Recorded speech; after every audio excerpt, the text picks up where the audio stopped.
नमस्कार दोस्तों। आज रैंडमली मैंने 25 थ्री मार्कर उठाए हैं प्राचीन भारत से। तो उसके बारे में हम डिस्कस करेंगे। तो सबसे पहला जो है वो है महापाषाण। तो महापाषाण बेसिकली क्या था? महापाषाण।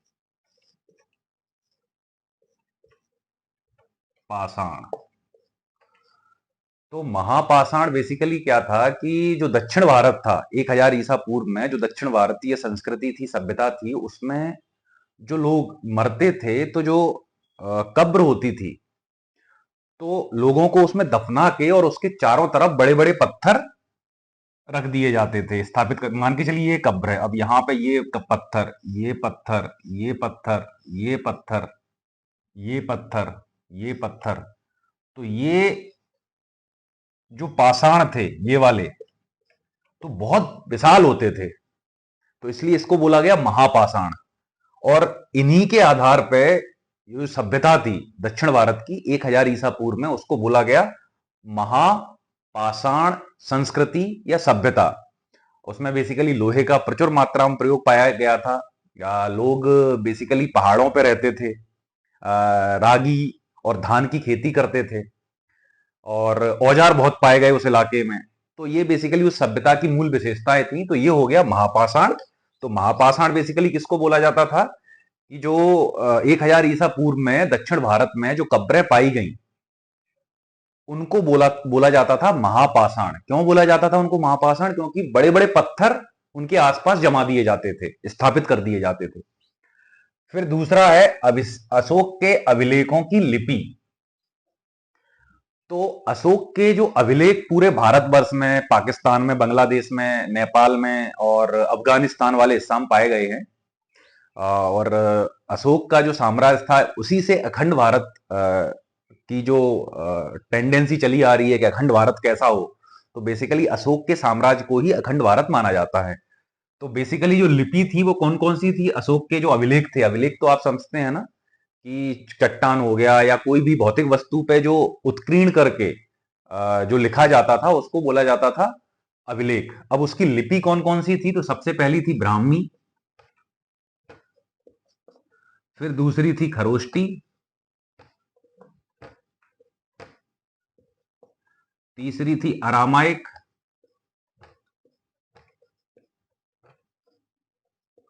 और चौथी थी यूनानी। तो बेसिकली ब्राह्मी पूरे भारतवर्ष में पाई गई है, खरोष्टी अपना जो पाकिस्तान अफगानिस्तान वाला इलाका है, अरामाइक और यूनानी भी अफगानिस्तान वाले इलाके में पाई गई है। यानी जो अभिलेख थे ना, उन पे ये 4 लिपियों में लिखा गया था। और आपको जैसा पता है कि ब्राह्मी लिपि से ही देवनागरी लिपि निकली है, और देवनागरी लिपि में हिंदी लिखी जाती है, संस्कृत भी लिखी जाती है। यानी ब्राह्मी से ही ये सारी लिपियां, सॉरी, जो भाषाएं हैं भारत की, जो यानी जो लिखी जाती हैं, हिंदी हो गया, या फिर बंगाली हो गई, असमी हो गई, पंजाबी हो गई, उसके बाद अपना गुजराती हो गई, तो ये सब ब्राह्मी लिपि में ही लिखी जाती है। यानी बेसिकली इनकी जो मूल लिपि है ना, जैसे जिसको बोल सकते हैं अपन मातृ लिपि, वो कौन सी लिपि है? ब्राह्मी लिपि। बाकी खरोष्टी, अरामाइक और यूनानी अब इंडिया में प्रचलित नहीं है, मेन तो अब देवनागरी है। उसके बाद आते हैं जेम्स प्रिंसेप। तो जेम्स प्रिंसेप क्या थे कि 1837 में, ये डेट याद कर लीजिए आप, 1837। तो ये ईस्ट इंडिया कंपनी के अधिकारी थे। तो इन्होंने सबसे पहले अशोक के अभिलेखों की जो लिपि थी उसको पढ़ा, तो इसलिए ये बहुत फेमस हैं, जेम्स प्रिंसेप। ठीक है। तो अब इनके बारे में अगर क्वेश्चन आएगा तो सीधा लिख देना है कि 1837 में अशोक के अभिलेखों को पढ़ने वाला पहला पुरातत्वविद, और साथ में लिख दीजिए कि ईस्ट इंडिया कंपनी का एक अधिकारी। ठीक है। तो ये हो गया जेम्स प्रिंसेप, 1837 बस याद रखना है। उसके बाद आ गया वेदांग। तो वेदांग बेसिकली क्या है कि जो वेद के आधारभूत 6 शास्त्र हैं, यानी इनको पढ़ने के बाद ही, इनको सीखने के बाद ही, इनका ज्ञान होने के बाद ही आप वेदों को सही से पढ़ सकते हैं और समझ सकते हैं। तो वेदांग कौन कौन से हैं? एक तो है शिक्षा, फिर उसके बाद है कल्प, फिर उसके बाद है निरुक्त, फिर उसके बाद है व्याकरण, फिर उसके बाद है छंद, और छठवां है ज्योतिष। तो ये 6 जो शास्त्र हैं वो बेसिकली वेदों के आधारभूत अंग हैं। तो इनको, जैसे कोई भी जब प्राचीन काल में वेद पढ़ता था तो उससे पहले इन 6 विषयों की शिक्षा उसको दी जाती थी, 6 विषयों का ज्ञान उसको कराया जाता था, उसके बाद ही वो वेद पढ़ने का अधिकारी होता था। आजकल तो हिंदी में वेद हैं, कोई भी उसको पढ़ने लगता है, लेकिन सही से उसकी जो समझ है वो डेवलप नहीं हो पाती, क्योंकि ये 6 चीजें तो वो पढ़ता ही नहीं है। तो वेदांग बेसिकली क्या है? जो वेद हैं उनके आधारभूत 6 शास्त्र हैं, और उनके नाम क्या क्या हैं? शिक्षा, कल्प, निरुक्त, व्याकरण, छंद और ज्योतिष। तो ये हो गया वेदांग। अब उसके बाद है सूत्र साहित्य। तो सूत्र साहित्य बेसिकली क्या है कि प्राचीन काल में, यानी वैदिक काल से पहले, जब वेद लिखे नहीं गए, जब लिपि का विकास नहीं हुआ था, तो जो संस्कृत भाषा थी ना, तो वो सिर्फ बोलचाल की भाषा थी, उसकी कोई लिपि नहीं थी। तो हुआ क्या है, जब लिपि का विकास हुआ या जो भी उत्तरोत्तर विकास हुए, तो जो वेद साहित्य था, अब वेद साहित्य क्या था? गुरु शिष्य परंपरा में चला आ रहा था, बराबर चला आ रहा था। लोग तो ऐसा बोलते हैं कि ये लाखों साल पुराना है, लेकिन हम इतिहास के संदर्भ में जाते हैं तो ये गुरु शिष्य परंपरा में, कि गुरु और उसके शिष्यों को उन्होंने ज्ञान दिया, फिर वो गुरु बने तो उनके शिष्यों को उन्होंने ज्ञान दिया, तो ये अनवरत चला आ रहा था, चला आ रहा था, चला आ रहा था। फिर किसी ने सोचा होगा कि यार चलो, लिपि का अब विकास हो चुका है, तो क्यों ना इनको लिपिबद्ध कर दिया जाए, यानी लिख दिया जाए। तो फिर उन्होंने क्या किया कि जो वैदिक साहित्य था उसको गद्य रूप में लिखा, सूत्र के फॉर्म में, मंत्रों के फॉर्म में, जो लिखावट है उसकी, तो उसको बोला जाता है क्या? सूत्र साहित्य। तो सूत्र साहित्य बेसिकली क्या है? वैदिक साहित्य का गद्य रूप में लिखा गया अंग, अंग तो नहीं बोलेंगे, यानी वैदिक साहित्य का गद्य रूप में लिखा गया भाग, या गद्य रूप में लिखा गया हिस्सा, उसको बोलेंगे अपन सूत्र साहित्य। उसके बाद आता है स्रोत सूत्र। तो स्रोत सूत्र बेसिकली क्या होते थे कि जो यज्ञ वगैरह होते थे, आपको पता है कि वैदिक धर्म में या वैदिक संस्कृति में या वैदिक सभ्यता में यज्ञों का बड़ा महत्व था। तो जो स्रोत सूत्र थे उसमें बेसिकली यज्ञों के विधि विधान का वर्णन किया गया है, तो उसको क्या बोलते हैं? स्रोत सूत्र। जैसे कि उसके उदाहरण हैं, जैसे अपना गृह सूत्र है, उसके बाद अपना गृह सूत्र तो अपना हो गया, जो धार्मिक कर्मकांड होते हैं, घरेलू कर्मकांड होते हैं, उनके बारे में वर्णन दिया गया था। उसके बाद तो आपका सुलभ सूत्र है।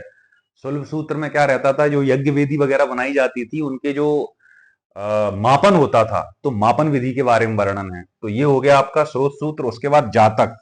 तो जातक बेसिकली क्या है? जो भगवान बुद्ध के पूर्व जन्मों की जो कथाओं का संकलन है, उसको बोला जाता है जातक। यानी भगवान बुद्ध या गौतम बुद्ध के पूर्व जन्मों की कथाओं का संकलन जातक कहलाता है।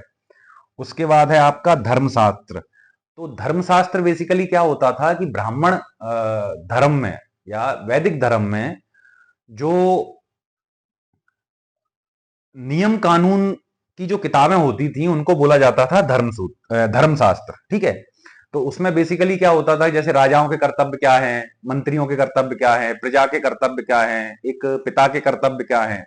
तो बेसिकली ये नियम कानून बना दिए गए थे, तो उनका जो लिपिबद्ध रूप था उनको बोला गया धर्मशास्त्र। अब धर्मशास्त्र में क्या क्या आता था? एक तो स्मृतियां आती थी, टीकाएं आती थी, और उसके बाद आपका धर्मसूत्र आते थे। तो ये तो हो गया आपका धर्मशास्त्र। उसके बाद है संगम। तो संगम बेसिकली क्या था कि 300 ईसा पूर्व से 600 ईसवी के बीच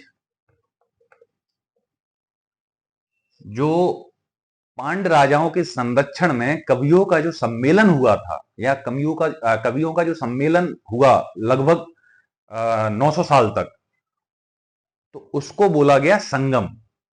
संगम यानी एक जगह इकट्ठे होकर कवियों ने जो सम्मेलन किया उसको बोला गया संगम, और उसमें जो साहित्य की रचना हुई उसको बोला गया संगम साहित्य। तो ये डेट बस याद रख लेना, बाकी तो बड़ा सिंपल है। संगम जो हुए थे, 3 संगम हुए थे, और 3 संगम किसके संरक्षण में हुए थे? पांड्य राजाओं के संरक्षण में हुए थे। और कब हुए थे? 300 ईसा पूर्व से 600 ईस्वी के बीच। और कहां हुए थे? तो जो तमिलनाडु वाला हिस्सा है, सुदूर तमिलनाडु वाला हिस्सा जहां पांड्य राज्य था, वहां पे ये संगम हुए थे पांड्य राजाओं के संरक्षण में। उसके बाद है फिर सैंड्रोकोट्स। तो सैंड्रोकोट्स बेसिकली जो यूनानी साहित्य में चंद्रगुप्त मौर्य का जो वर्णन आता है वो सैंड्रोकोट्स के नाम से आता है। यानी चंद्रगुप्त मौर्य का यूनानी नाम क्या था? सैंड्रोकोट्स, चंद्रगुप्त मौर्य।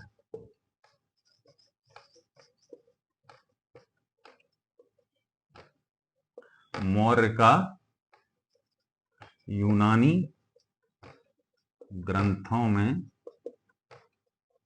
वर्णन, तो ये है सैंड्रोकोट्स। ठीक है। अब उसके बाद है विक्रम संवत।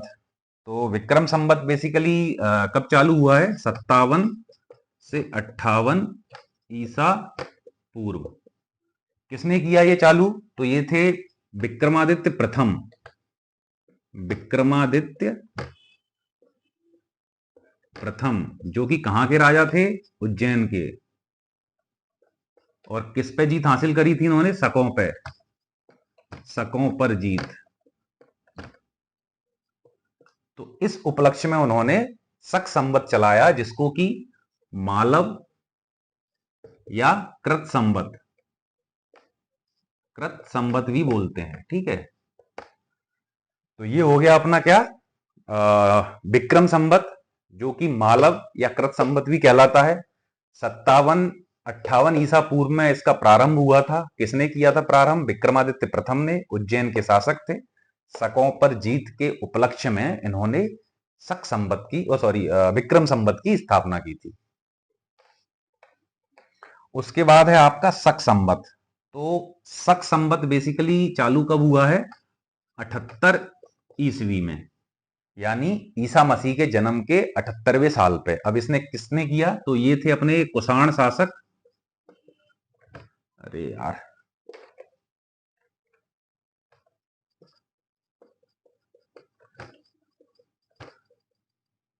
कुषाण शासक कौन? कनिष्क।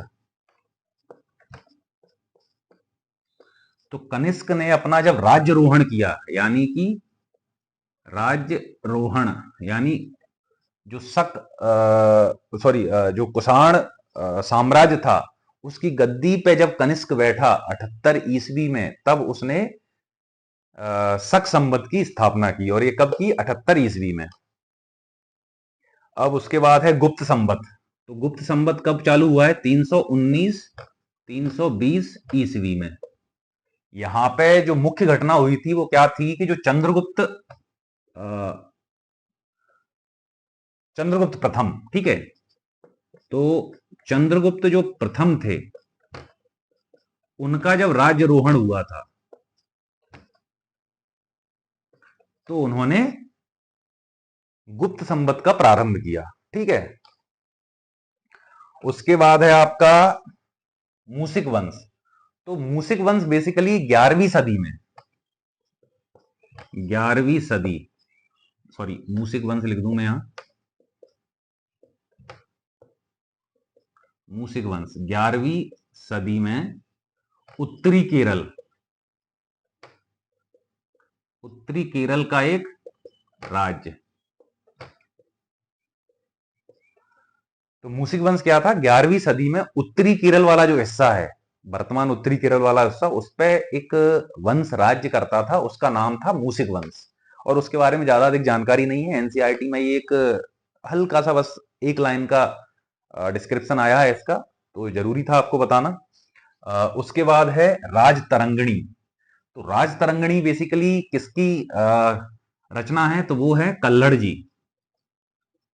कल्हड़ जी महान संस्कृत के कवि हुए हैं, कश्मीर के। तो उसमें बेसिकली क्या है, कश्मीर के राजाओं का वर्णन है, कश्मीर के राजाओं का वर्णन,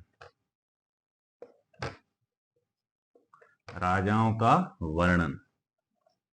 और वो कब तक का वर्णन है, 12वीं सदी तक का, 12वीं सदी तक का। ठीक है, तो बेसिकली राजतरंगिणी किसकी रचना थी, कल्लड़ की, और इसमें कश्मीर के राजाओं का वर्णन है 12वीं सदी तक के राजाओं का, यानी उससे पहले का, उसके बाद का नहीं। उसके बाद है आपके आहत सिक्के। तो आहत सिक्के, इनको पंचमार्क सिक्के भी बोलते हैं, पंचमार्क सिक्के। और क्यों बोलते हैं, क्योंकि इस पर 5 मार्क पाए गए हैं, पांच छापे मान के चलो। ठीक है, और ये कैसे बनाए जाते थे, ठप्पा लगा के, धातु जैसे चांदी या तांबा, मैक्सिमम ये चांदी के बने होते थे, पर तांबे के भी पाए गए हैं। तो जैसे कोई धातु है, जैसे ये धातु, और इस पर लगाया ठप्पा। आपने देखा होगा कि फिल्मों में आपने देखा होगा, खासकर हॉलीवुड मूवीज में, कि और वो जो हिस्टोरिकल टाइप की मूवीज होती हैं, कि उन्होंने लेटर लिखा, लेटर पे उन्होंने मोम को पिघला के डाला और ऊपर से सील लगा दी, तो उस पर लग गया एक ठप्पा। तो सेम यही प्रोसेस होती थी पंचमार सिक्कों को बनाने की, कि जो धातु होता था उस पर जोर से एक ठप्पा लगाया जाता था, तो उस पर एक छाप छप जाती थी, तो उसको बोलते थे आहत सिक्का। और आहत सिक्के को पंचमार्क सिक्का इसलिए बोला गया क्योंकि उस पर 5 अलग अलग आकृतियां बनी रहती थी, जैसे किसी सिक्के पे अर्धचंद्रमा, किसी पे मछली का, ऐसे करके 5 आकृतियां इस पे बनी रहती थी, इसको बोला जाता था पंचमार्क। और ये काय के बने होते थे, या तो चांदी के, मैक्सिमम चांदी के, और तांबा। और इनको कौन बनाता था, इनको राजा नहीं बनाते थे, राजा की टकसाल नहीं बनाती थी। यानी 600 ईसा पूर्व में ये प्रचलन में आया, यानी जब ईरानी हकमनी साम्राज्य, जो ईरान के हकमनी राजा थे, दरियाबाहु प्रथम, उन्होंने जब आक्रमण किया लगभग 512 ईसा पूर्व में, तो जब उन्होंने आक्रमण किया तो वहां पे ये सिक्के बनाने का प्रचलन था। तो उनके देखा देखी जो भारतीय शिल्पी थे, शिल्पियों का जो समूह था और जो बणिक थे, तो उन्होंने भी फिर सिक्के ढालने चालू कर दिए, क्योंकि उससे पहले हमारे यहाँ क्या चलता था, बार्टर सिस्टम, चीजों के बदले चीजें आपस में एक्सचेंज करना, तो ये था बार्टर सिस्टम। अब उसके बाद उन्होंने कहा यार, मुद्रा नाम की ऐसी चीज है जो ईरानी लोग चलाते हैं, तो बोले धीरे धीरे उन्होंने भी उसको ग्रहण करना चालू किया, तो उन्होंने भी फिर, लेकिन हाँ ध्यान रखना, इसको राजा नहीं बनवाते थे अपने यहाँ टकसाल में, बल्कि उस टाइम टकसाल की व्यवस्था ही नहीं थी, बल्कि जो बणिक लोग थे, शिल्पी वगैरह थे, उनके जो संघ थे, श्रेणियां वगैरह, वो इनको बनाने का काम करती थी। श्रेणी, श्रेणी मतलब शिल्पियों का समूह, शिल्पियों का संघ या समूह। ठीक है, तो ये हो गया आपको पंचमार्क सिक्के। और ये कहां से हमने सीखा, यानी इसकी अवधारणा हमने कहां से ली भारतीयों ने, तो बोली ईरानियों के हकमनी वंश से, क्योंकि हकमनी वंश के जो शासक थे दरियाबाहु प्रथम, उसने जो अपना सिंध वाला क्षेत्र है उसको जीत लिया था, और उसको अपना शायद 22वां छत्रप या 21वां छत्रप यानी राज्य निर्धारित कर दिया था। और सबसे पहले भारत पर जो आक्रमण किया था, विदेशी आक्रमण, वो भी किसका था, ईरानियों का। 512 ईसा पूर्व में हकमनी वंश के राजा थे दरियाबाहु प्रथम, उन्होंने सबसे पहला आक्रमण किया था भारत पे, ठीक है, बुद्ध काल में। अब उसके बाद आ जाते हैं हम सुत्त निपात। तो सुत्त निपात बेसिकली क्या है, जो बौद्ध धर्म के त्रिपिटक हैं उनका एक महत्वपूर्ण भाग है सुत्त निपात। इसमें बेसिकली जो बौद्ध डॉक्ट्राइन है, यानी बौद्धों के जो सिद्धांत है ना, उनके बारे में वर्णन किया गया है। अब त्रिपिटक के बारे में तो आपको पता होगा कि विनय पिटक, धम्म पिटक, और कौन सा है, नहीं, विनय पिटक, सुत्त पिटक, एक मिनट, सुत्त पिटक, विनय पिटक और अभिधम्म, अभिधम्म, ये क्या है, पिटक, 3 पिटक हैं, त्रिपिटक जिनको बोलते हैं, यानी 3 पोटलियां। तो सुत्त पिटक में बेसिकली क्या है, सिद्धांत। विनय पिटक में क्या है, आचरण, आचरण नियम। किनके आचरण नियम, जो बौद्ध भिक्षु वगैरह भिक्षुड़ियां रहती थी, तो वो कैसे क्या रहेंगे, कैसे क्या जिएंगे, उनकी जीवन शैली कैसी होगी, उनके बारे में जानकारी थी। और अभिधम्म पिटक में बेसिकली क्या था कि जो भगवान बुद्ध थे ना, उनकी शिक्षाओं का वर्णन है, शिक्षाओं का वर्णन। ठीक है, तो ये तो हो गए 3 पिटक। तो सुत्त निपात बेसिकली ये वाला हिस्सा है। ठीक, अब उसके बाद आते हैं कैल्कोलिथिक। तो कैल्कोलिथिक बेसिकली क्या था? कैल्कोलिथिक बेसिकली सभ्यता होती थी। तो उसमें बेसिकली क्या क्या होता था कि तांबे के साथ तांबा प्लस पाषाण यानी पत्थर, इन दोनों का उपयोग साइमल्टेनियस यानी पैरेलल रूप से होता था, साथ साथ में। तो ऐसी सभ्यताओं को बोला जाता था कैल्कोलिथिक। और ये भारत में अस्तित्व में रही हड़प्पा सभ्यता के समकालीन रही थी ये, और हड़प्पा सभ्यता के बाद भी रही। यानी लगभग 2700 ईसा पूर्व से लेके और 800 ईसा पूर्व तक ऐसा बोला जाता है कि ये रही। और इनमें बेसिकली क्या, तावा और पत्थर का उपयोग होता था। बेसिकली ये कृषि अर्थव्यवस्थाएं थी, ग्रामीण अर्थव्यवस्थाएं थी। जैसे हड़प्पा सभ्यता है वो नगरीय अर्थव्यवस्था, नगरीय सभ्यता थी। और ये जो सभ्यता थी कैल्कोलिथिक, वो ग्रामीण सभ्यता थी। उसके बाद आते हैं हकरा संस्कृति। हकरा हकरा संस्कृति बेसिकली जो कैल्कोलिथिक संस्कृति थी उसका ही एक भाग था। यानी एक संस्कृति हकरा, एक मिनट में बता रहा हूं इसको।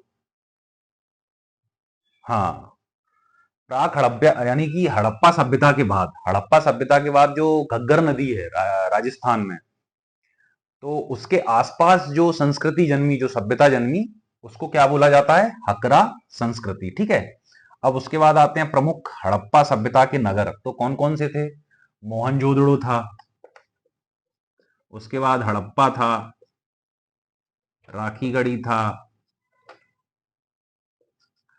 उसके बाद जहां पे वो डॉकयार्ड मिला है उसको क्या बोलते हैं?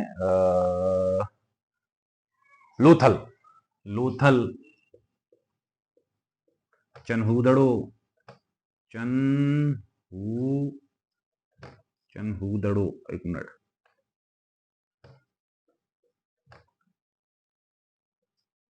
चनहूदड़ो। ठीक है, उसके बाद अपना कौन सा था? राखीगढ़ी हो गई, लोथल हो गया, मोहनजोदड़ो हो गया, हड़प्पा हो गया। उसके बाद कालीबंगा, और एक और है यार, धौलावीरा।